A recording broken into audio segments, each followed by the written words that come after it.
Welcome to Rock DIY, or Do It You. If you do it, then it's all you. Do you get a lot of home mortgage refinance notices?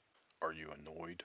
Have you tried to stop them? I will discuss the notices, the steps taken to attempt to stop them, and also discuss the content of these bait notices. Before I get into the details, I want to just give a little bit of background. We bought our house in September 2018, and then VA home loan refinance notices started in January 2019, despite there being a 210-day wait period before they can even start sending you notices. We initially got one or two a week and shredded them. Then we started getting 10 to 15 a week. So I started calling them and asking them to remove me or remove us from their mailing list. They'd ask for access code, file ID number, or notice number and say that we've been removed. I was informed that it could take up to a month to stop getting notices. I have about 113 notices since I started keeping them since 17 September of 2019. Probably 100 to 150 were shredded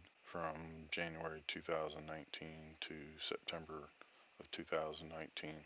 The notices that I did keep, I noticed even after asking them to stop sending me the notices that I was still getting the same notices from the same loan offices. Since the notices wouldn't stop, I went a step further and called the 1-888-5 opt out phone number, or 1-888 567-8688 number, which is the Consumer Credit Reporting Agency, which is on the FTC website. If you've never called them before, let me give a little bit of background. When you call the number, they'll tell you to press 1 if you want to have notices stopped for 5 years. If you want it permanently stopped, press number 3. And then if you press number 3 for permanent, you have to put in your social security number, date of birth, zip code, the road that you live on, your name, first and last, and then they send you a letter that you need to return. They send it to you within, or they're supposed to send it to you within 5 business days. Just keep in mind that you will not be able to talk to a person if you contact this number. And then they also inform you it'll take up to 60 days to stop getting these notices. This is an automated system, so be prepared to be annoyed. You're going to have to repeat answers numerous times in order for it to register. I received the letter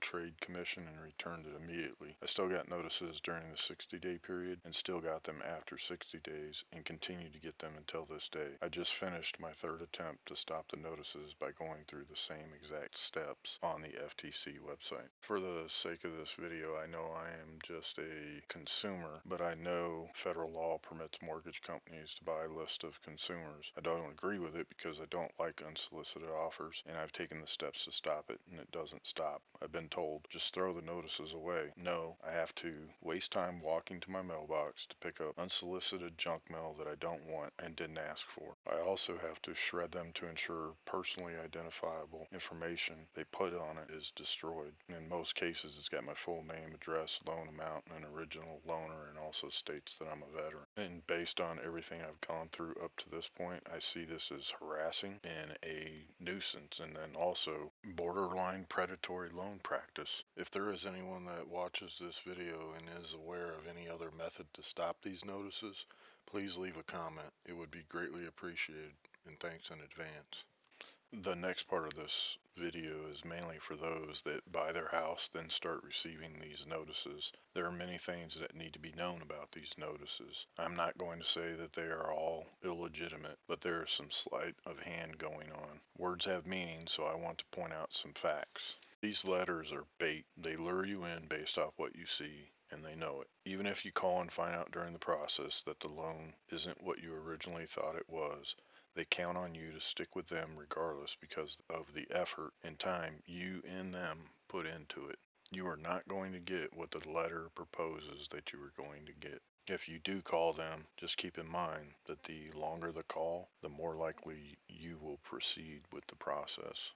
And that's what they hope for and count on. This is just one particular company that doesn't know when to stop. This isn't even all of their notices. This is just 12 of them. They have been called after every notice, and they still continue to this day. Let's talk about the biggest thing that stands out on these letters, and that's the interest rate and the APR, or annual percentage rate. It's really important to pay attention to the spread between these two numbers. The higher the number, the more you know you will be paying upfront on top of the interest rate. If you have an interest rate in an APR followed by an asterisk or two, then it may show that they expect you to pay for points in order to get the interest rate they are offering. So if the interest rate offered is 2.25%, but they added 2 discount points, the real interest rate was 2.75%.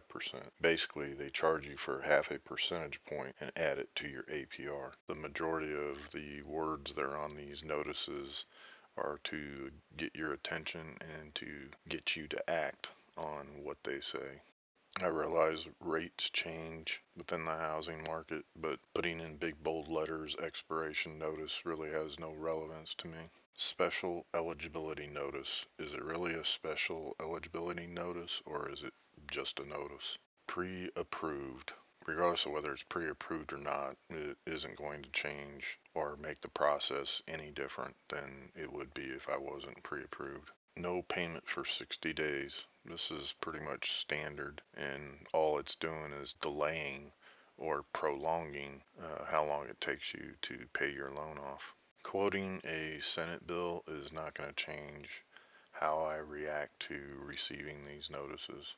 I find this next one pretty invasive. Basically, it said a recent search of Buncombe County land records revealed that you have a loan with such and such bank. It's important that you call 1-800. No, it's important to you, not me. You have completed the waiting period required. No, I actually wasn't waiting at all. So basically, you waited until you met the requirement.